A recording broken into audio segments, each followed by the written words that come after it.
Ai pa thënë asaj, me zë fare të ullët. Ishte përgjëruar.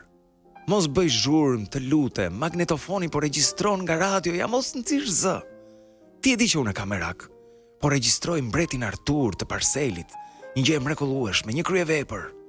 Pa jo kërma, si për inat, sillu lart e poshtë, ece përpiq takat, vetëm e vetëm që ati t'i jipin gjindet, pasaj kollitej, enkas, e më pas ja shkrepte gazit me vete dhe ndiste shkrepset paf puf, sa për të bërë zhurmë.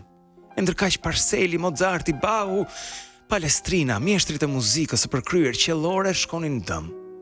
Ajo maskaresha, grerza, tatrabiqja, brenga e vazhdueshme e jetës. Kështu nuk shtyhej më.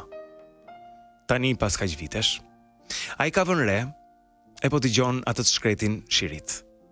Ka vënë bobinën me mjeshtrit, me majat, me Parselin, Mozartin, Bahun, Palestrinën. Ajo nuk është më aty. Ka ikur. Ajo e ka braktisur. Ajo e gjeti zgjidhjen. E la. Ai nuk e ka iden se ku ka shkuar ajo. Ja tani, Parseli, Mozarti, Bahu, Palestrina tingllojnë pa shije. Të vjen për të vjell, katra urt, mallkuarit.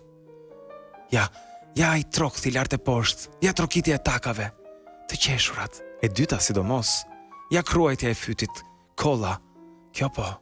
Kjo është muzikë qellore. Ai ka vënë veshin dhe dëgjon shiritin.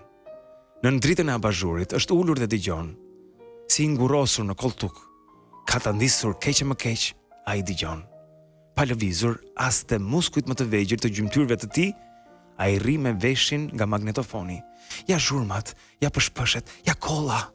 Këta tinguj të adhuruar madhështor, që nuk i ka më, që nuk do t'i ketë kur më.